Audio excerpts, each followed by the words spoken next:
श्री विशाखान्वितांश्च त्वं रूप मंजरि सखि प्रतापुरेस्मिन् पुंस परस्य बदनम नहीं पश्यसीति बिंबाधरे क्षतमनागत भर्तृकायाः यत्ते व्यधाय किमुतच्छुकपुंगवेन। सबसे पहले श्री रघुनाथ दास गोस्वामी जी ने वंदना की श्री रूप मंजरी जी की, क्योंकि ये प्रसिद्ध है कि श्री रूप सनातन भक्ति जल जीव गोसाई सर गंभीर। श्री भक्तमाल में नाभादास जी ने कहा कि रूप सनातन ये दोनों तो हैं भक्ति रूपी जल और जीव गोस्वामी हैं गंभीर सरोवर। ये भक्तमाल की नाभादास जी की उक्ति है। जैसे जल कहीं स्वच्छता के लिए भी आवश्यकता है, हमारे भीतर जितने भी मैल पाप पसीना है उसको पोंछने के लिए जल की आवश्यकता होती है, और साथ के साथ में जल ही जीवन है, जीवन का आधार है। जल को जीवन भी कहते हैं। तो रूप सनातन भक्त जल, रूप और सनातन ये दोनों के दोनों जल हैं जिनके द्वारा जीवन की प्राप्ति होगी, जीवन स्थित रहेगा। यदि जल है किसी प्लेनेट के ऊपर तो वो प्लेनेट तो जीवन के लिए उपयुक्त माना जाएगा, और यदि कोई प्लेनेट कितना भी सुंदर हो परंतु यदि उसमें जल नहीं है तो वहां पर जीवन की कल्पना नहीं की जा सकती है। तो रूप सनातन भक्ति जल हैं और श्री जीव गोस्वामी जी गंभीर सरोवर हैं। तो सबसे पहले रूप गोस्वामी जी की इसीलिए वंदना की गई कि वे उनके द्वारा ही जीवन की स्थापना होगी। साथ के साथ में जल नहीं है तो स्वच्छता नहीं हो सकती है, जल नहीं है तो बढ़ाया किसी चीज को विस्तृत और बढ़ाया नहीं जा सकता है। बढ़ाने के लिए जल की आवश्यकता, जीवन के लिए जल की आवश्यकता और स्वच्छता के लिए जल की आवश्यकता। इसलिए सबसे पहले रूप गोस्वामी जी की वंदना की। फिर श्री रूप गोस्वामी जी का नाम ही ऐसा है जो कि सारे विघ्नों को दूर करने वाला है, इसलिए सबसे पहले रूप गोस्वामी जी की रूप मंजरी जी की वंदना की गई। श्री रूप सनातन दास रघुनाथ श्री जीव गोपाल भट्ट भट्ट रघुनाथ ए छई गौसाईर कौरी चरण बंदन यहाँ हईते विघ्न नाश अभीष्ट पूरन। यदि रूप गोस्वामी जी का नाम मात्र ले लिया जाए, 6 गोस्वामियों में इन 6 गोस्वामियों का नाम मात्र ले लिया जाए तो विघ्नों का नाश हो जाए और अभीष्ट की पूर्ति हो जाएगी। तो सबसे पहले श्री रूप गोस्वामी जी की ही वंदना की जाएगी। तो जिनका नाम इतना मंगलमय है, प्रेम दान करने वाला। और श्री नरोत्तम ठाकुर महाशय ने तो बिल्कुल स्पष्ट रूप से कहा कि सुनिए अच्छी साधु मुखे बोले सर्वजन श्री रूप कृपाय मिले युगल चरण। ये सुनिए अच्छी माने ये प्रसिद्धि है, और साधु जन भी इस बात को बहुत कहते हैं स्पष्ट रूप से। सभी लोग कहते हैं कि श्री रूप की कृपा से युगल चरण की प्राप्ति होती है। तो ये बात साधुओं के मुख से भी सुनी गई। बात भी सही है। यदि कोई भक्ति के विषय में किसी भी संप्रदाय का, विश्व का कहीं भी कोई भी व्यक्ति हो, वो यदि भक्ति के विषय में यदि कोई चर्चा करेगा तो ऐसा हो नहीं सकता है कि वह रूप गोस्वामी को उद्धृत किए बिना आगे बढ़ जाए। श्री रूप गोस्वामी जी ने कृपा करके जो प्रकट किया उसके बिना और कोई बढ़ ही नहीं सकता है। भक्त साम्य सिंधु के सिद्धांत, उज्जवल नीलमणि के सिद्धांत, इनके बिना भक्ति के विषय में चर्चा की ही नहीं जा सकती है। कहीं भी भक्ति की चर्चा होगी तो रूप सनातन का, श्री रूप गोस्वामी जी का और उनकी कृतियों का, कहीं न कहीं उल्लेख होगा ही होगा। इसलिए सबसे पहले बिलाप कुसुमांजलि में जली में जो अ, श्री प्रिया जी की सेवा प्राप्त करने के की जो अभिलाषा है, उस अभिलाषा के लिए श्री रूप मंजरी जी की वंदना करना सबसे ज्यादा आवश्यक है। ये वंदना 3-4 दृष्टियों से उपयोगी है। रूप गोस्वामी जी की वंदना जो की गई उसको 4 दृष्टियों से उपयोगी है। सबसे पहली वस्तु है अनर्थ निवृत्ति। उसके विषय में अभी अभी हम चर्चा कर रहे थे कि यह हित विघ्ननाश अभीष्ट पूरण, कि हम में जितने भी अनर्थ हैं वे अनर्थों की निवृत्ति होगी श्री रूप गोस्वामी जी की वंदना के द्वारा ही। फिर रूप गोस्वामी जी की वंदना करने की एक दूसरी महिमा है, वो ये है कि एक साधक को अधिकार संपत्ति की प्राप्ति रूप गोस्वामी जी के द्वारा ही होगी। श्री रूप गोस्वामी जी महाप्रभु के मुख्य सामंत हैं, और जैसे कोई सामंत, कोई सेक्रेटरी, वो ही जब आज्ञा देता है तो उसकी आज्ञा से फिर जितने भी कार्य हैं वो तुरंत हो जाएंगे। तो सामंत के आगे आदेश को प्राप्त करके फिर सारे कार्य अपने आप हो जाते हैं। ऐसे ही श्री रूप गोस्वामी जी वे श्री प्रभु के सामंत होकर के विराजमान हैं। मन शिक्षा में श्री रघुनाथ दास गोस्वामी जी ने, इन्हीं रघुनाथ दास गोस्वामी जी ने मन शिक्षा के जो 11 श्लोक थे उनमें एक श्लोक में कहा था कि प्रतिष्ठाशाधीष्ट स्वपच रमणी हृदय नटेत कथम साधु प्रेमा स्फुतति शुचि एतन ननु मनः सदा त्वं सेवस्व प्रभुदयित सामंत मथुलम यथा ताम निष्कास्य त्वरित मेहतम वेशयति सह, कि मेरे हृदय में प्रतिष्ठा रूपी जो शूद्र वेश्या है वह वह नृत्य कर रही है। प्रतिष्ठाशा अधीष्ट स्वपच रमणी, प्रतिष्ठा की आशा रूपी जो अधिकारिणी स्वपच रमणी है, माने जो वेश्या, जो तुच्छ स्त्री है, प्रतिष्ठा की अभिलाषा रूपी तुच्छ स्त्री, वो यदि नृत्य कर रही है तो वहां पर रानी कैसे आएंगी? जहां पर तुच्छ वेश्या नृत्य कर रही है और वो कहीं संगीत से रहित होकर के केवल वो आकर्षण करने के लिए अश्लील नृत्य कर रही है, तो वहां पर या गंदगी फैला रही है, वहां पर जो महारानी है वो महारानी नहीं आएगी। ऐसे ही यदि लाभ पूजा प्रतिष्ठा रूपी जो डूडर्स हैं, जो अमरबेल है भक्ति के ऊपर, वो यदि नृत्य कर रही है तो वहां पर फल नहीं आएंगे। तो कथम साधु प्रेमा स्पृशत शुचि एतन ननु मनः, जहां पर वो स्वपच रमणी, वो शूद्रा रमणी नृत्य कर रही है, वहां पर साधु प्रेम, श्रेष्ठ जो प्रेम, वो प्रेम साधुजन कैसे आ सकते हैं?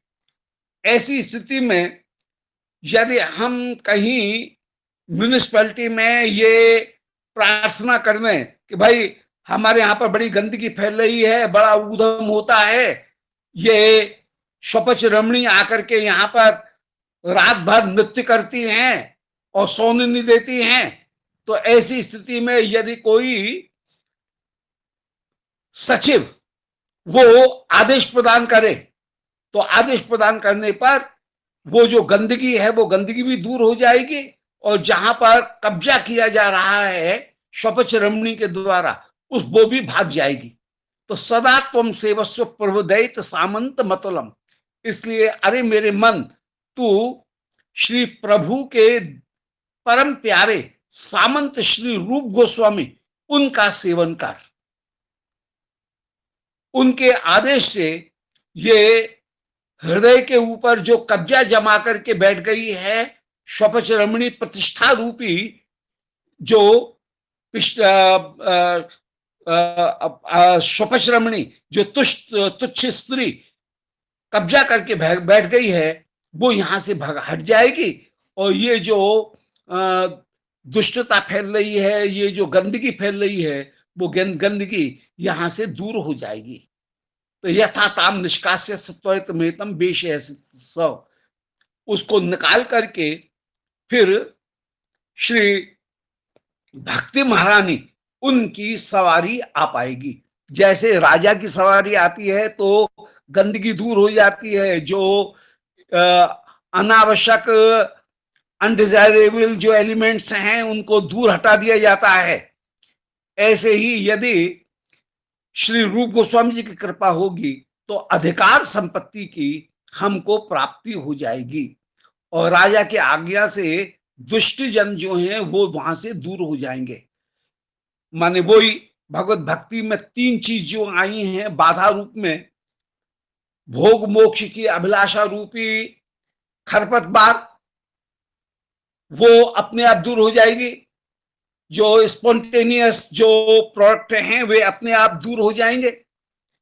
दूसरी बात, जो अपराध रूपी हाथी हैं वे उस खेत को समाप्त नहीं करेंगे, वे भी दूर हो जाएंगे। और जो डूडर्स जो अमर बेल आ रही है लाभ पूजा प्रतिष्ठा, वो भी दूर हो जाएगी। तो रूप गोस्वामी जी की वंदना करने पर चार चीज, इनमें पहली चीज है अनर्थ निवृत्ति, दूसरी चीज है ये जिसका वर्णन चल रहा था अधिकार संपत्ति की प्राप्ति, हमको भक्ति के अधिकार की प्राप्ति हो जाएगी। और तीसरी, हमको वो साधन भी प्राप्त हो जाएंगे जो साधन भक्ति मार्ग के लिए आवश्यक है। इसीलिए श्री मन शिक्षा में श्री रघुनाथ दास गोस्वामी जी ने यही कहा कि समम श्री रूपेणो स्मर विवश राधा गिरभृतो ब्रजे साक्षात सेवा लभन विधेय तद्गण युजो तज्ज्या आक्षा ध्यान श्रवण नति पंचामृत मिदम धवन नित्यम गोवर्धन मनुदिनम त्वम भज मना। कि अरे भैया मेरे मन, तू श्री रूप गोस्वामी जी का आश्रय ग्रहण कर, समम श्री रूपेण स्मर विवश राधा गिरभृतो ब्रजे साक्षात सेवन लवन विधेय।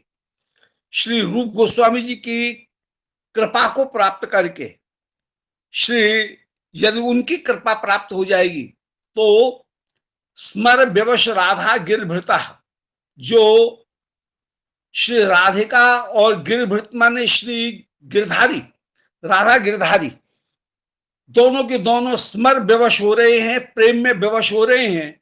उनकी ब्रिज में साक्षात सेवा प्राप्त करना यदि तू चाहता है और ये चाहता है कि यदि मैं श्री राधा कृष्ण के परिकर के बीच में स्थित हो जाऊं और श्री रूप गोस्वामी जी के साथ में मिलकर के मैं उनकी सेवा करूं, तो तुझे एक काम ही करना पड़ेगा कि तद इज्जा आक्षा ध्यान श्रवण नति, तू श्री रूप गोस्वामी जी के साथ में रहते हुए तद इज्जा माने श्री राधा कृष्ण उनका ही गुरु धाम और स्वरूप, इनकी इज्जा माने इनका सेवा कर, माने जो पाद सेवन है वो पाद सेवन कर।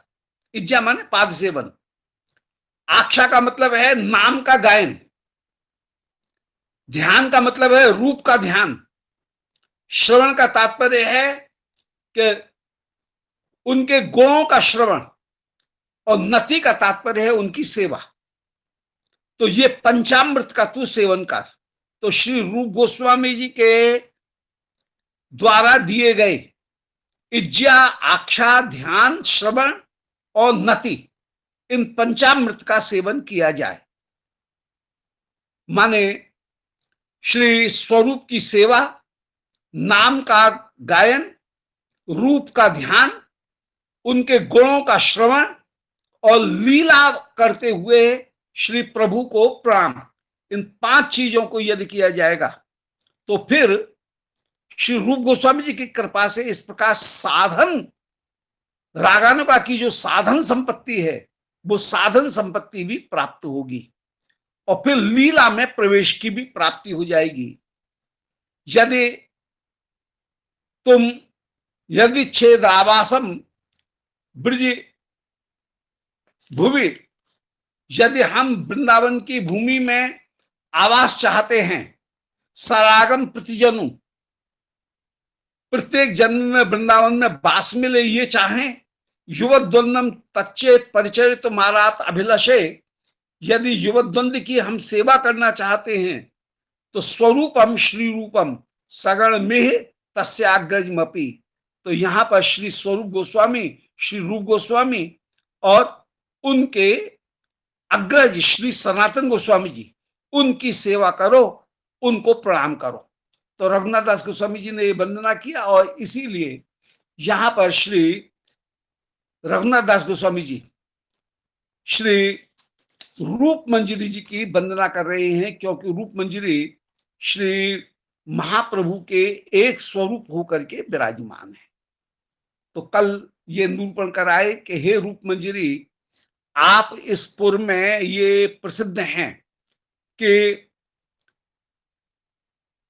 जो पर पुरुष है उसका मुख तो कभी दर्शन करती ही नहीं है, अपने पति के मुख का भी दर्शन नहीं करती हैं, पति मन्यु गोप का भी, और तो और क्या, पुंस परस्यच मुखम, तुम श्री कृष्ण के मुख का भी कभी दर्शन नहीं करती हो, अर्थात कृष्ण के मुख का भी साक्षात आस्वादन नायिका रूप में प्राप्त करना नहीं चाहती हो। तो पतिमन्यु गोप का भी स्पर्श नहीं है, किसी परम पुरुष श्री कृष्ण का भी स्पर्श नहीं है और निज पति का भी स्पर्श नहीं है। तो पर पुरुष का भी स्पर्श नहीं, अपने पति का भी स्पर्श नहीं, और तो और स्वयं श्री कृष्ण का भी तुम कभी मुख दर्शन नहीं करती हो। इतनी श्रेष्ठता विद्यमान है, क्योंकि नायिका में भी कभी निज सुख की थोड़ी सी अभिलाषा कहीं हो सकती है, छिपी रह सकती है, परंतु मंजरी में कभी भी निज सुख की अभिलाषा है ही नहीं। वो सारे सुखों का त्याग करके श्री कृष्ण का सेवन करती है। फिर भी तुम्हारे आधार पर जो चिन्ह है वो चिन्ह काय के लिए आगे, उसका कारण यही हो सकता है कि कोई शुक ने तुम्हारे अधर के ऊपर कहीं दंत क्षत कर दिया है, तुम्हारे अधरों को बेल का फल समझ करके, बिंबा फल समझ करके किसी शुक ने मानो इसके ऊपर दंश कर लिया हो, ऐसा लगता है। तो यहां पर यही दिखा रहे हैं कि श्री मंजरी गणों का श्री प्रियालाल के साथ में इतना अत्यंत अत्यंत तादात्म्य है कि उस तादात्म्य के कारण श्री प्रिया जी के आधार पर जो चिन्ह प्राप्त होते हैं वो सारे के सारे चिन्ह श्री मंजरी गणों के श्री अंग में भी प्राप्त हो जाते हैं। हम इस बात को रस निष्पत्ति के प्रसंग में सहज रूप में ही समझ आए, देखाए हैं कि हमारे हृदय में जो इंस्टिंक्ट या वासनाएं विराजमान हैं, भाव वासना के रूप में विराजमान हैं, यदि वे भाव स्वपर और तटस्थ इन 3 भावों से युक्त हैं तो उसको हम काम कहेंगे। वो पैशन है, काम है, कि ये मेरा है, ये तेरा है और मेरी वस्तु पर कोई दूसरा निगाह न डाले, वो तटस्थ रहे। तो व्यवहार में हम किसी अभिलषित वस्तु को, डिजायरेबल वस्तु को देख करके उनके प्रति स्वपर और तटस्थ भाव से सदा घिरे रहते हैं कि मेरी वस्तु पर कोई दूसरा निगाह डाले नहीं, दूसरे की वस्तु पर मैं निगाह काय को डालूं, मैं तटस्थ हो जाऊं। और यदि मेरी वस्तु के ऊपर कोई दूसरा निगाह डालेगा तो मैं उससे झगड़ा करूंगा। तो ये स्व पर तटस्थ भाव होना, जहां भाव है और उनमें ये मेरा है, ये तेरा है, ये तटस्थ है, ये भाव है, इसको हम पैशन कहेंगे, इसको हम काम कहेंगे। परंतु एक कवि इतना कुशल होता है कि वो अभिलषित वस्तु को कुछ अलौकिक बना देता है। अर्थात स्व पर तटस्थ भाव से हमको मुक्त करके जो अपूर्व वस्तु है, उस अपूर्व वस्तु को वह दिखा देता है। एक सामान्य जो वस्तु है, उन सामान्य वस्तु का वह दर्शन करा देता है। स्व पर तटस्थ भाव इनसे वह व्यक्ति को मुक्त करा देता है। और काव्य जो है, वो काव्य में वह साधारणीकरण करा देता है। तो काव्य में भी वस्तु कहीं अलौकिक बन जाती है। इसीलिए एक ही दुष्यंत शकुंतला के नाटक को पुत्री और पिता एक साथ बैठ करके देख लेते हैं।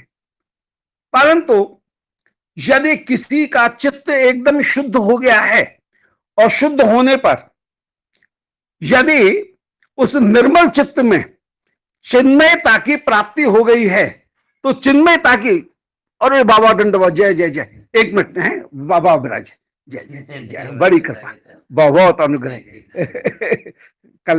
कल नहीं आ पाया तो थोड़ी सी क्षमा करेंगे। एक वो जरा दंडवत, हाँ क्षमा करेंगे, बीच में महात्मा पधारे तो उनसे उनको प्रणाम करने लग गया।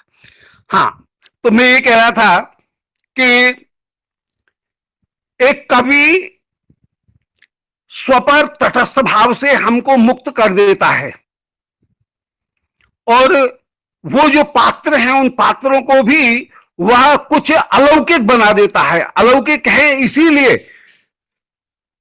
अनेक अनेक लोग एक साथ उसका दर्शन करके परम परम आनंद की अनुभूति कर लेते हैं, और पुत्री और पिता भी एक साथ बैठ करके उन दुष्यंत शकुंतला के उस नाटक को देख करके आनंदित हो जाते हैं।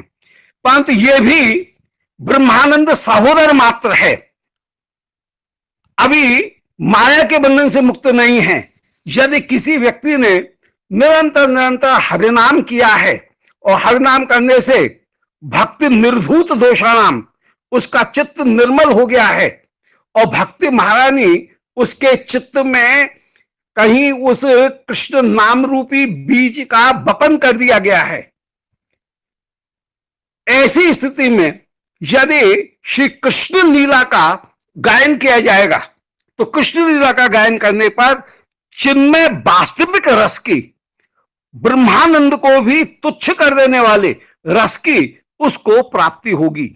उसी रस की प्राप्ति करने के लिए श्री रूप मंजरी जी का यहां वंदना की गई कि हे श्री रूप मंजरी जी, आपकी कृपा से वो यह सेवा सुख, जो चिन्मय सेवा सुख है, केवल स्व पर तटस्थ भाव से मुक्ति नहीं, बल्कि जो सर्वोत्तम सेवा सुख है, वह सर्वोत्तम सेवा सुख हमको प्राप्त हो, जिसमें अपने सुख की कहीं भी तुच्छ गंध मात्र भी नहीं है। इसलिए हे रूप मंजरी, आप की हम वंदना कर रहे हैं, और ऋषि रूप मंजरी जी की उस भाव की जो उत्कृष्टता है, जिसमें मंजरी स्वरूप में नायिका भाव भी नहीं है कभी, उस मंजरी स्वरूप की वंदना यहां पर की जा रही है। अब आगे के श्लोक में वंदना कर रहे हैं श्री राधा रानी की कि स्थल कमलन युक्तम गर्विता कानने स्मिन प्रेयसी भर हास्यम पुष्प गुच्छत छलेनो अपि निखिल लतास्ता सौर भाक्ता समुंचन मृगयति तव मार्गम कृष्ण भृंगो यदद्य। वंदना है श्री राधा रानी की, परंतु कभी प्रसंग ऐसा भी हो सकता है कि उस समय श्री श्याम सुंदर सभी गोपियों के बीच में बैठे हों। उनमें कुछ स्वपक्षा भी हो सकती हैं, कुछ तटस्थ पक्षा भी हो सकती हैं, कुछ प्रतिपक्षा भी हो सकती हैं। माने चंद्रावली जी के यूथ की गोपी भी हैं और श्री ललिता विशाखा राधा रानी के यूथ की गोपी भी हैं, कुछ तटस्थ गोपी भी हैं। अब श्री ललिता ये चाह रही हैं कि श्याम सुंदर इन सारी गोपियों को छोड़ करके मेरी सखी श्री राधिका के साथ में ही मिलन प्राप्त करें। रूप मंजरी जी भी यही चाह रही हैं कि श्याम सुंदर का सर्वोत्तम, श्याम सुंदर को सुख की प्राप्ति होगी तब जब वे श्री राधिका से मिलन प्राप्त करेंगे। भले ही यहां पर उनकी सेवा करने के लिए अन्य सारी गोपियां विराजमान हैं, परंतु अन्य सारी गोपियों के विराजमान होने पर भी श्याम सुंदर को वो सुख प्रदान नहीं किया जा सकता है, दिया जा सकता है, और श्याम सुंदर को वो सुख नहीं मिलेगा जो सुख उनको मिलेगा श्री राधिका के साथ में मिलन में। इसलिए सर्वोत्तम सुख का श्याम सुंदर को आस्वादन प्रदान करने के लिए श्री श्याम सुंदर को अनेक गोपियों के बीच से, सारी गोपियों के समूह से खींच करके ये मंजरी गण श्री राधिका के साथ में मिलाना चाहती हैं। परंतु मिलाएं कैसे? वहां पर पूरी भीड़ है और भीड़ में हो सकता है कि गुरुजन भी हों। श्री यशोदा जी या जटिला इत्यादि भी कोई गुरुजन जो है वात्सल्य भाव के व्यक्ति, वे भी कदाचित उनके बीच में हो। तो ऐसी स्थिति में उनसे छिपाकर के श्री कृष्ण को श्री राधिका के साथ में मिलाने के लिए ये मंजरीगण, श्री रूप मंजरीगण, श्री रूप मंजरी जी उस समय, या श्री विशाखा जी, श्री ललिता जी, राधा के पक्ष की जो सखी हैं, वे अन्योक्ति अलंकार का प्रयोग करती हैं। अन्योक्ति वहां होती है जहां पर संबोधन किया जाए किसी को और बात कही जाए किसी अन्य से, उसका नाम है अन्य उक्ति। किसी तीसरे से कोई बात कहना। तो यहां पर किसी भौरे के माध्यम से भौरे को संबोधित करते हुए श्री कृष्ण से कहा जा रहा है कि अरे स्थल कमलनी, ये श्री राधा रानी के लिए है कि अरे स्थल कमलनी, तू स्थल पर विचरण करने वाली कमलनी है। केवल जल में रहने वाली कमलनी ही नहीं है, तू तो स्थल पर रहने वाली कमलनी है। ये राधा रानी के लिए कहीं किया जा रहा है। और ये जो स्वपक्ष जन है वे तो समझ जाएंगे और हर एक व्यक्ति नहीं समझेगा। हर एक ये समझेगा कि ये कोई वृंदावन की शोभा का वर्णन किया जा रहा है। जबकि श्री रूप मंजरी जी श्याम सुंदर से कह रही हैं और राधा रानी की वंदना कर रही हैं कि अरे हे श्री राधिके, तुम स्थल कमलनी के समान हो। युक्तम गर्भता काननेस्मिन, तुम्हारा इस वृंदावन में अभिमानी युक्त धारण कर लेना, अभिमानी बन जाना, ये सर्वथा सर्वथा उपयुक्ति ही है।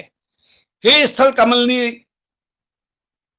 वास्तव में इस वृंदावन में अनेक पुष्प खिल रहे हैं, परंतु उन अनेक लताओं पुष्पों के बीच में तुमको जो गौरव प्राप्त है वह सर्वथा उपयुक्ति ही है, क्योंकि ऐसा गौरव किसी दूसरे को प्राप्त नहीं है। प्रणय से वर हास्यम पुष्प गुच्छत छलेनो, आहा, तुम्हारी सामर्थ्य ही ऐसी है कि तुम फूलों के गुच्छों के महान के बहाने वर हास्यम, सुंदर हास्य को ही चारों ओर बिखेर रही हो। अरे स्थल कमलनी, तू फूलों के गुच्छों के माध्यम से अपनी हंसी को चारों ओर फैला रही है। तेरा ऐसा गर्वित होना, अभिमान से युक्त होना, यह सर्वथा उपयुक्त ही है, क्योंकि तुझ में ऐसे अनंत अनंत गुण विद्यमान हैं, जो गुण इस वृंदावन में विराजमान किसी अन्य लता में नहीं है, किसी अन्य पुष्प में जैसे गुण नहीं है, ऐसे अरि स्थल कमलनी तुझ में महान सर्वोत्तम गुण विद्यमान हैं। ये राधा रानी की वंदना हो गई।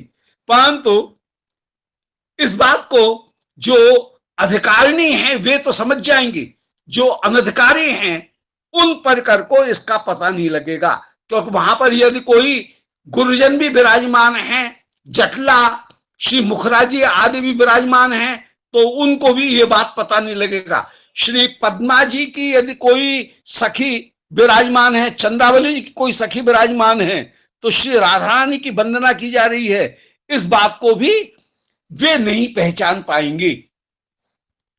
परंतु श्री राधिका के पक्ष की जो सखी हैं, जो अधिकारिणी हैं, वे इस बात को समझ जाएंगी कि यहां श्री राधिका का की महिमा का गायन किया जा रहा है, और श्याम सुंदर को अन्योक्ति अलंकार के द्वारा, श्याम सुंदर रूपी भोरे को अन्योक्ति अलंकार के द्वारा श्री राधिका के प्रति आकर्षित किया जा रहा है। आगे कह रहे हैं, अपे निखिल लतास्ता सौर भागता। यद्यपि इस वृंदावन में सुगंध से युक्त अनेक अनेक लताएं विद्यमान हैं, सौर भागता, जिनसे सौरभ माने सुगंध चारों ओर फैल रही है, अपूर्व जो फ्रेग्रेंस है, सुगंध है, वो चारों ओर गंध सर्वत्र सर्वत्र फैल रही है, वे सारी लताएं विराजमान हैं, और तुम्हारी उस सुगंध को सूंघ करके मृगयति तब मार्गम कृष्ण भृंगो यदद्यो, वो कृष्ण रूपी भोरा तुम्हारे मार्ग को भी मृगयति, तुम्हारे मार्ग को भी ढूंढ रहा है। मृगयति तब मार्गम कृष्ण भृंगो यदद्यो, आज वो कृष्ण भृंग तुम्हारे मार्ग को भी ढूंढ रहा है, अतः तुम्हारा इतराना, ऐठ करना वो सर्वथा उपयुक्त ही है। ऐसा कहकर के जो अपने पक्ष की जितनी भी सखी हैं, उन सखियों से तो बात कह दी गई, प्रतिपक्षागण जो हैं उनके सामने अपनी सखी राधिका की महिमा का गायन करके उनको निस्तेज कर दिया गया, और गुरुजनों को पता नहीं लगा। ये तीनों बातें एक साथ हो गई, ये अद्भुत बात हुई। ये तीन प्रयोजन है। ये अन्योक्ति अलंकार का प्रयोग करने पर एक कमलनी और भौरे का प्रयोग करके जो बात कही गई, उससे तीन प्रयोजन सिद्ध हो रहे हैं कि गुरुजनों को पता नहीं लगे, अपनी सखी की महिमा का गायन हो जाए, और उस सखी की महिमा का गायन करके अपने पक्ष को तो आनंदित कर दिया गया, और श्री चंद्रावली का जो पक्ष है, प्रतिपक्षाओं का जो पक्ष है, उसको कहीं उस निस्तेज कर दिया गया, और ये दिखा दिया गया कि लो तुम टपटपाती रहो, श्री कृष्ण तो हमारे ही हैं, वे हमारी ओर आकर्षित हो जाते हैं। इसलिए ये स्वपक्ष में और प्रतिपक्ष में जो खींचातानी चलती है, जो कहीं आपस में अपनी अपनी महिमा को अधिक उत्कृष्ट दिखाने की का जो प्रयास चलता है, उस प्रयास के अंतर्गत ही श्री रत्न मंजरी या श्री तुलसी मंजरी जी, ये श्री रूप मंजरी जी की पहले वंदना की, और रूप मंजरी की वंदना करके रूप मंजरी जी के प्रेरणा से अब श्री राधा रानी की वंदना इस प्रकार कर रही हैं, और अपने इष्ट की वंदना भी कर ली, और साथ के साथ में श्री कृष्ण को श्री राधिका की ओर जाने के लिए संकेत प्रदान कर दिया, और श्री राधा रानी को भी कहीं श्याम सुंदर आ रहे हैं इसका संकेत प्रदान कर दिया। और वहां बैठी हुई जितनी भी अन्य प्रतिपक्षागण थी, जो समझदार थी, उनका चेहरा तो निस्तेज हो गया, और जो समझ नहीं रही हैं, उनसे अपने प्रेम का गोपन हो गया। इस प्रकार श्री राधा रानी की एक लीला के अंतर्गत बड़ी सुंदर वंदना जो है वो वंदना यहां पर कर दी गई। स्थल कमलनि, तो दोबारा केवल संकेत कर लें कि किसी सभा में श्री स्वपक्षा, प्रतिपक्षा और गुरुजन भी किसी महोत्सव के समय विराजमान थे। उस समय अपनी सखी की महिमा का गायन करते हुए श्याम सुंदर को श्री प्रिया की ओर आकर्षित करने के लिए, प्रिया को धैर्य प्रदान करने के लिए कोई चतुर सखी श्री रघुनाथ दास गोस्वामी तुलसी मंजरी के रूप में उस समय श्री संकेत में अपनी प्रिया की महिमा का गायन करने लगे और श्री श्याम सुंदर को श्री प्रिया जी की ओर उन्मुख करने लगे। अन्योक्ति में, अन्योक्ति अलंकार वहां होता है जहां संबोधन किया जाए किसी को और उसका अर्थ हो वास्तव में कहीं अन्य। तो कह रही हैं कि अरे स्थल कमलनी, अर्थात हे श्री राधिके, तुम्हारा इस वृंदावन में अभिमान युक्त होना सर्वथा सर्वथा उचित ही है। तुम गर्व होने के लायक ही हो, तुम इसे डिजर्व करती हो। ये तुम में जो अभिमान है, जो ग्रेट महिमा तुम्हारी है, इसके लिए तुम सर्वथा उपयुक्त होकर के ही विराजमान हो, क्योंकि तुम अपने श्रेष्ठ हास्य रूपी फूलों के गुच्छों को ऐसा प्रकट करती हो। तुम्हारी हंसी ही ऐसी है कि उस हंसी से तुम्हारे गुणों की सुगंध चारों ओर फैल जाती है, और उस सुगंध से श्री कृष्ण भृंग, श्याम सुंदर रूपी भौरा, एक काला भौरा तुम्हारी ओर बरबस आकर्षित हो जाता है।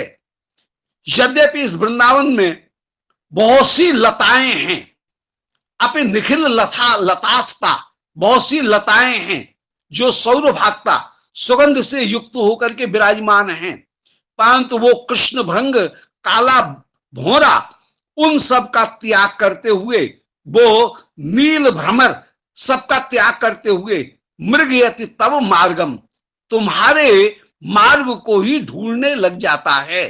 तुम्हारे गुण ही ऐसे हैं कि वो सब लताओं को छोड़ करके तुम्हारे पास में ही आ जाता है।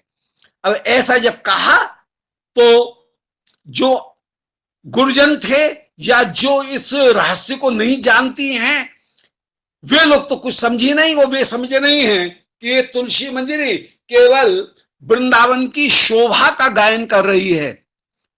परंतु जो समझदार थी, वे समझदार ये पहचान गई श्री राधिका के यूथ की कि ये श्री स्वामी की महिमा का गायन करते हुए उनकी कृपा को प्राप्त करने की अभिलाषा कर रही है, स्वामी की महिमा का गायन कर रही है।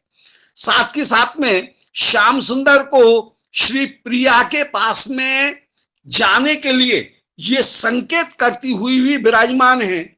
और तीसरी बात, यहां पर बैठी हुई जो प्रतिपक्षा हैं, उन प्रतिपक्षाओं को कहीं वो निस्तेज भी कर रही है कि लो, तुम तो सब देखती ही रह गई, श्री श्याम सुंदर हमारी सखी श्री राधिका की ओर ही एकमात्र आ सकते हैं।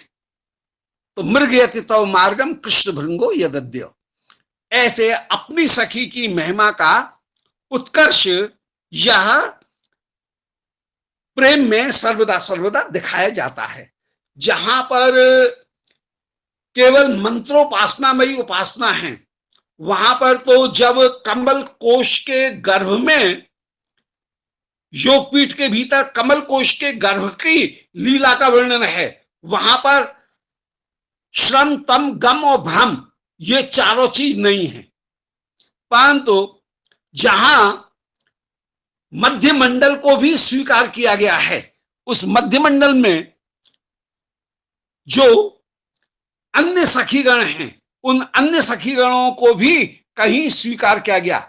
अंतरमंडल में सबसे पहले हैं, पहले मंडल में श्री राधा कृष्ण, और उसके बाद में द्वितीय मंडल में है जितनी भी सखीगण और मंजरीगण, ये द्वितीय मंडल हो गया। तृतीय मंडल में अन्य जितनी भी यूथ हैं, वे यूथ भी आगे, उन यूथों को भी कहीं हम स्वीकार करेंगे।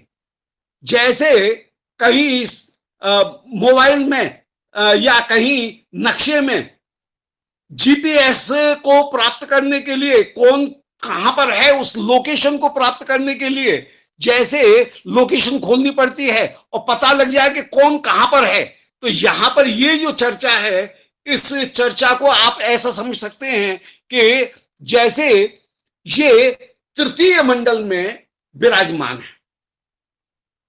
प्रथम मंडल है श्री राधा कृष्ण और उनकी सखी, द्वितीय मंडल है उपसखी जितनी भी मंजरीगण हैं उनसे सेवित होकर के विराजमान, और तृतीय मंडल में अनेक अनेक यूथ भी विराजमान हैं, स्वपक्ष, प्रतिपक्ष, तटस्थ पक्ष और श्रुत पक्ष, ये चारों यूथ भी आगे।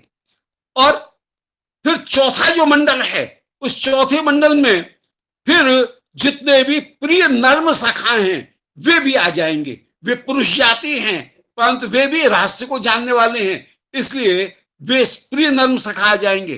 फिर पांचवा जो मंडल है, उस पांचवें मंडल में जितने भी अन्य रस के सखागण हैं, अन्य रस के लोग, माने दास्य, सख्य और वात्सल्य, इनके लोग भी आ जाएंगे। वो पांचवा मंडल होकर के विराजमान होगा। और पांचवें मंडल के बाद में फिर सखागण, उनका छठा मंडल, और सातवां मंडल ऐश्वर्य मंडल। ऐश्वर्य मंडल में ब्रह्मादि जितने भी देवता हैं वे आ जाएंगे। और आठवां मंडल जो है वह कहीं जो गोप, जो द्वारपाल हैं, उन द्वारपाल का और श्री गोलोक में प्रवेश करने का जो द्वार है, उस द्वार का मंडल है। तो ये श्री बृहद वामन पुराण में जो योगपीठ का वर्णन किया गया, उसका कहीं उल्लेख हमने श्री दादाजी ने, श्री गुरुदेव ने कृपा करके वैष्णवावधान जो ग्रंथ है उसमें वो पूरा का पूरा अध्याय दिया है, 8 मंडल। उसमें बिल्कुल क्या कहते हैं वो जीपी, ग्लोबल जो पोजीशन है उसको पता लग जाए, जीपीएस उसका जैसे पता लग जाए तो कि हम कहां पर हैं, तो वो 8 मंडल जो है, वो 8 मंडल में कौन से मंडल की बात है और कौन सा मंडल कहां पे है, उसका यहां पर वर्णन पूरी तरह से किया जा रहा है। तो ये जो बात है, ये बात कहीं तीसरे मंडल की नहीं, चौथे मंडल की ये बात है।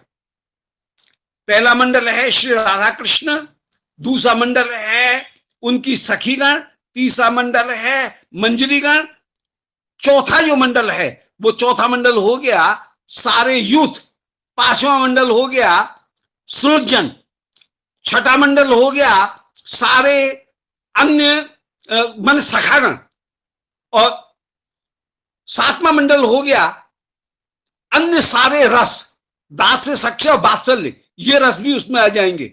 और 8वां मंडल जो है वो है द्वारका मंडल। तो यहां पर जो चौथे मंडल में सब यूथेश्वरियों के बीच में श्री श्याम सुंदर, उन श्याम सुंदर भी यूथेश्वरियों के बीच में विराजमान है। उनको अपनी सखी श्री राधिका के प्रति आकर्षित करने के लिए श्री तुलसी मंजरी जी ये कह रही हैं, अन्योक्ति अलंकार का प्रयोग करते हुए कि अरे राधिके तुम धन्य हो, तुम्हारा गौरव युक्त होना सर्वथा उचित है। तुम अपने पुष्प हास्य के द्वारा, अपनी हंसी के द्वारा मानो फूलों के गुच्छे को सर्वत्र प्रकट करती हुई, तुम्हारी हंसी नहीं है, तुम्हारे फूलों के गुच्छे हैं, और उनकी सुगंध जब फैलती है तो श्री श्याम सुंदर खिंचे हुए उस सुगंध से तुम्हारे पास खिंचे हुए चले आते हैं। तो अरे कृष्ण भृंग, देख कहीं पुष्प खिल रहे हैं, वहां पर तुम पहुंचो। अर्थात श्री स्वामिनी अपनी अंतरंग सखियों के साथ में किसी कुंज की ओर पधार रही हैं, तुम भी खिंचे हुए उसी कुंज में अभिसार करते हुए विराजमान हो। ये ही श्री रघुनाथ दास गोस्वामी जी की जो मुख्य जो सेवा है, वह श्री कृष्ण के श्रीहस्त में श्री स्वामिनी का समर्पण, ये मुख्य सेवा। एक तो अभिसार और एक कृष्ण हस्त में अपनी स्वामिनी का समर्पण, ये मंजरी की प्रमुख सेवा है। वो यहां सेवा विशेष रूप से की गई है। ये प्रार्थना करते हुए कह रहे हैं कि तांबुलार्पण पादमर्दन पयोदानाभिसारादि भी, अभिसार जो है वो अभिसार कराना, ये मंजरी की प्रमुख सेवा है। वृंदारण्य महेश्वरी प्रियतया या तोषयंती प्रिया, श्री वृंदावन की महेश्वरी को जो अपूर्व रूप से आनंदित करती हैं, कभी तांबुल समर्पित करते हुए, कभी चरणों को पलोटते हुए, कभी जल और दूध इनको प्रदान करते हुए, माने जल सेवा प्रदान करते हुए, कभी अभिसार इत्यादि करते हुए, जो श्री वृंदावन महेश्वरी को परम परम आनंदित करती हैं। प्राण प्रेष्ठ सखी कुलादपि किला संकोचिता भूमिका। और इन मंजरियों का सौभाग्य ऐसा है कि प्राण प्रेष्ठ सखीगण, प्राण सखीगण, प्रेष्ठ सखीगण, इनकी भी अपेक्षा जिनकी असंकोचित भूमिका होकर के प्रिय सखी और प्रिय नर्म सखी, इन दोनों सखियों से भी जिनको अधिक सौभाग्य है, माने सखियों के सामने श्री राधारानी को और श्री श्याम सुंदर को किंचित संकोच है, परंतु इन मंजरियों के आगे बिल्कुल संकोच नहीं है, जहां पर निरावरण होकर के भी श्री श्याम सुंदर आप रस में निमग्न रह सकते हैं। श्री युगल जहां पर अधिक असंकोच रूप में रस का आस्वादन करते हुए विराजमान, दासियों के आगे संकोच नहीं है। ऐसी केली भूमिशु, केली भूमि में जहां पर जो मंजरी गण हैं, उनके सामने आवरण का भी बंधन नहीं है। ऐसी श्री रूप मंजरी मुखा ता दास का संश्रय, श्री रूप मंजरी प्रमुख जो दासी गण हैं, उनका हम आश्रय ग्रहण कर रहे हैं। श्री रघुनाथ दास गोस्वामी जी का ही ब्रज विलास स्तव एक अलग स्तव है, और उसमें ब्रज के जितने भी परिकर हैं उन सबों के रूप का ध्यान किया गया, तो उसमें यही वंदना कर रहे हैं। तो यहां पर भी श्री राधिका अन्योक्ति अलंकार के द्वारा ये बात कही गई है। परोक्ष में जो बात कही जाती है वो ज्यादा प्रिय है। परोक्ष प्रिय है देवा परोक्षम च मम प्रियम, देवता परोक्ष प्रिय होते हैं, परोक्ष ज्यादा प्यारा है। अब आगे वंदन कर रहे हैं श्री रतिमंजरी जी, उनकी वंदना कर रहे हैं। माने एक स्वरूप से श्री रघुनाथ दास गोस्वामी रतिमंजरी हैं, एक स्वरूप से वे तुलसी मंजरी भी होकर के विराजमान हैं। तो जो तुलसी मंजरी हैं, उन तुलसी मंजरी की नहीं, रतिमंजरी जी, उनकी वंदना कर रही हैं कि ब्रजे ब्रजेंद्र वसत स्थले वल्लवी संकुले त्वमेव रतमंजरी पुचिर पुण्य पुंजोदया विलास भर विस्मृत प्रणय मेखला मार्गणे यदद्य निज नाथया ब्रजस नाथिता कंदरम। अब श्री रतमंजरी जी की एक विशेष जो सेवा है, उस विशेष सेवा का यहां उल्लेख कर रही है। इस सेवा का यहां पर भी उल्लेख है, और बाद में भी इसी सेवा का अनेक जगह, इसी विलाप पुष्पांजलि में इस सेवा का अनेक अनेक बार उल्लेख किया जाएगा। श्री प्रातः काल के समय श्री प्रियालाल शयन कर रहे हैं, और उस समय मुर्गा कहीं बोलते हैं, तो मुर्गे की आवाज को सुन करके श्री प्रिया जी जगती हैं। 3:36 का समय है, और उस समय निशांत लीला में प्रातः काल के समय श्री प्रिया मुर्गा जैसे बोले तो कुक्कुट की आवाज को सुन करके श्री प्रिया कुसमुसाई। प्रिया की नींद जल्दी खुली और कुसमुसाई, और मुर्गे को बोलते हुए देख करके कुक्कुट को वे प्यारे के कंठ को ग्रहण करके श्री किशोरी जी कहती हैं कि अरे अभी से क्या प्रभात काल हो गई क्या? अरे तू अभी से क्यों बोल उठा? जा तू मर क्यों नहीं जाए? ये प्रणाम की बोली है कि जा कहीं मर, तू यम के मुख में पड़, ऐसा कहकर के हाँ मुझे प्यारे से दूर कर रहा है, ऐसा कहकर के श्री किशोरी जी श्री श्याम सुंदर के कंठ की माला बन करके विराजमान हो रही हैं। उस समय इतने में ही कुछ देर जब शयन कर लिया, अभी कुसमुसा करके प्यारे के कंठ को ग्रहण करके कुछ सो ली हैं, शयन कर ली है, नींद जब पूरी हो गई उस समय श्री वृंदा जी ने शुक और सारिका इन दो की को शिक्षा देकर के, श्री वृंदा जी के दोनों सेवक हैं, सेविकाएं हैं, शिष्य हैं, और शुक और सारिका इनको शिक्षा देकर के श्री निकुंज मंदिर के द्वार के ऊपर नियुक्त किया है।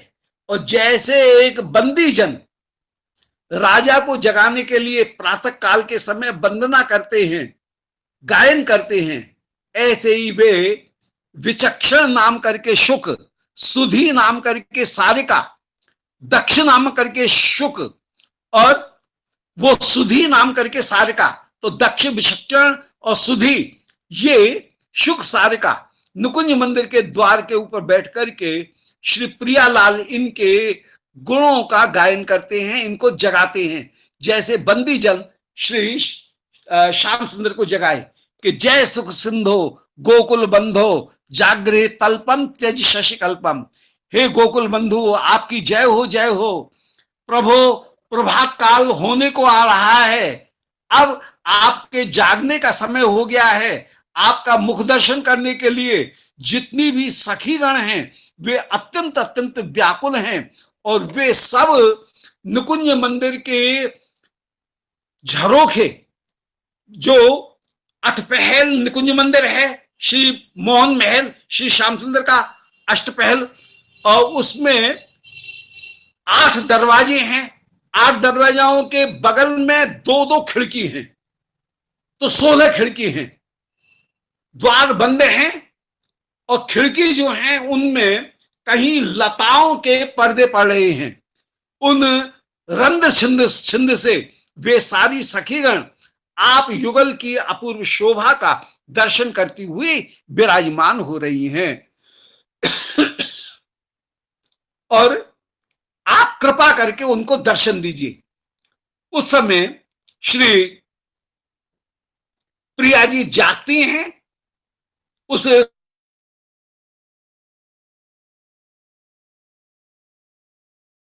स्वर को सुनकर के श्री श्याम सुंदर भी जागते हैं, और उस समय साखीगण जो अभी तक बाहर निकुंज मंदिर के थी, मंजरीगण तो भीतर सेवा कर रही हैं, और पहले से ही प्रियालाल को कहीं डिस्टर्ब नहीं हो, उनको व्यवधान नहीं पड़े, इसलिए बिना आहट किए हुए श्री मंदिर उनको झाड़ करके वहां पर पोंछा लगा करके सब चीज व्यवस्थित करके उन्होंने रख दी है।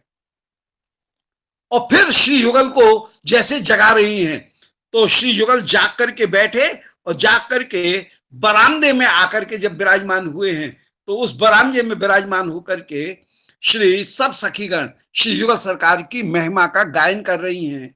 और उस समय सारी सखी ध्यान से श्री किशोरी जी की कमर में जो कौंधनी है, उस कौंधनी को न देख करके कमर की ओर ध्यान से देख रही हैं, सारी शोभा का कि कौंधनी नहीं दिख रही है। तो श्री प्रिया पहचान गई ये क्या ताक रही हैं सारी सखीगण, तो तुरंत उनको ध्यान आया कि मेरी कमर में कौंधनी नहीं है। उस समय श्री रतिमंजरी जी से श्री प्रिया ने आदेश प्रदान किया कि निकुंज में शैया भवन में मेरी कौंधनी रह गई है, उस कौधनी को लिया और उसको लेने के लिए श्री रत्नमंजरी गई और उन्होंने कौधनी ला करके प्रदान की। बीच में छीन भी लेती हैं कभी विशाखा जी, ललिता जी, वे श्री प्रिया जी के कमर में कौधनी धारण करा देती हैं। तो उसी लीला का ध्यान करते हुए कि श्री प्रिया श्री रत्नमंजरी जी को अपनी जो मंजरी, अपनी जो मेखला है, उस मेखला के मारण करने के कार्य में, मेखला को ढूंढने के कार्य में नियुक्त करती हैं। उसी की वर्णना कर रहे हैं कि ब्रजेंद्र वसत स्थले, श्री श्याम सुंदर के उस मोहन महल में, अनंग रंग कुंज में, विविध बल्लभी संयोगे संकुले, जहां श्री श्याम सुंदर अनेक बल्लभी माने गोपियों से युक्त होकर के विराजमान हैं। त्वमेव रतिमंजरी, हे रतिमंजरी, आप श्री राधिका की इतनी अधिक अंतरंग और विश्वसनीय हो कि और किसी को आदेश नहीं दिया, उन्होंने तुमको आदेश दिया कि मेरी कौंधनी शैया भवन पर छूट गई है, उसको लेकर के आ। प्रचुर पुण्य पुंजोदया, तो तुम ही प्रचुर पुण्य के पुंज को प्राप्त करने वाली हो। विलास भर विस्मृता, श्री राधिका विलास के अधिकता में अपनी कौंधनी को भूल आई थी। प्रणय मेखला मार्गणे, उस मेखला को, अरे प्रणयनी, प्रणय मेखला मार्गणे, जो प्रिया हैं, प्रणय माने प्रिया, वे अपने मेखला माने अपनी कौंधनी, उनको ढूंढने के लिए तुमको आदेश प्रदान करती हैं। तद निज नाथया, ब्रज से नाथता, तुम अपनी स्वामिनी के आदेश को प्राप्त करके, निज नाथा श्री राधिका, उनसे नाथता माने आदेश प्राप्त करके, कंदरे ब्रजसी, तुम कंदर में प्रवेश करती हो और वहां से ला करके कौंधनी श्री प्रिया को प्रदान करती हो। इस प्रकार तुम अत्यंत अत्यंत वंदनीय हो। हे श्री रतिमंजरी, मैं तुमको भी प्रणाम करती हूं। तो साधक अवस्था में जो नित्य स्वरूप श्री रतिमंजरी हैं, उनको श्री रघुनाथ दास गोस्वामी जी वंदना कर रहे हैं।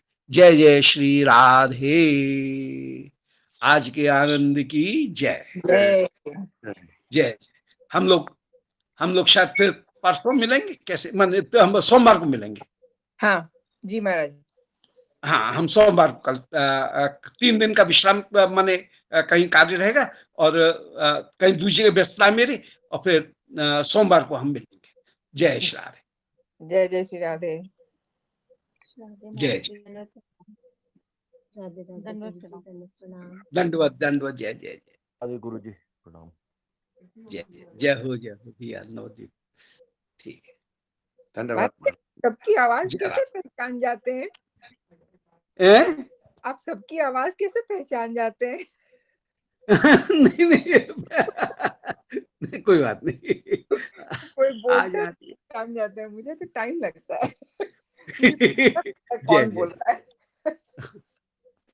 और कोई प्रश्न हो तो मन बने, मैं अभी लाइव पे। एक प्रश्न था। हाँ जी, हाँ, कहाँ कैप्टन जी? हाँ बोलिए। ये मंजरी शब्द लगाते हैं पीछे, रूप मंजरी, लबंग मंजरी, रति मंजरी, तो ये शब्द मंजरी और कभी कभी तुलसी मंजरी का प्लांट में मंजरी, इसमें कुछ संबंध है? हाँ, वो मंजरी वही संबंध है। माने मंजरी का मतलब यही है कि माने वो जो बाहर निकली हुई उस रस का मूल तत्व जो दूसरे वस्तुओं को कहीं प्रदान करेंगी।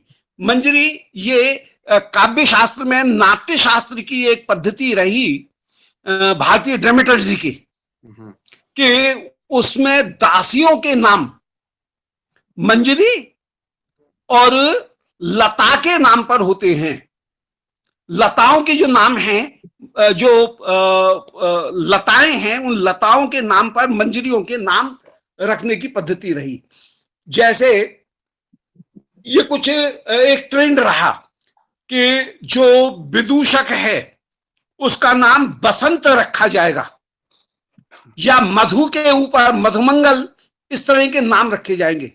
जो दासी हैं उसका नाम मालती, मल्लिका, यूथी, मंजरी, ऐसे, या मंजरी। मंजरी सबके लिए, दासी के मात्र के लिए मंजरी शब्द का प्रयोग हो जाएगा।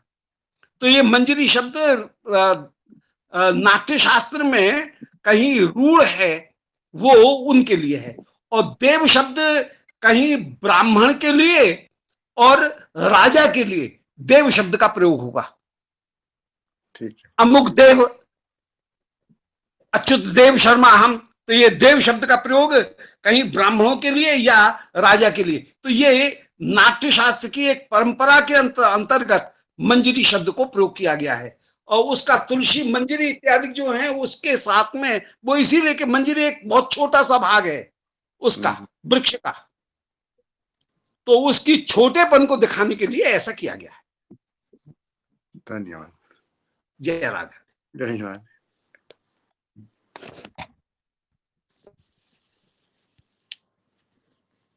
दंडवत प्रणाम सबको। जय श्री राधे। जय श्री राधे। जय श्री राधे। दंडवत प्रणाम। राधे।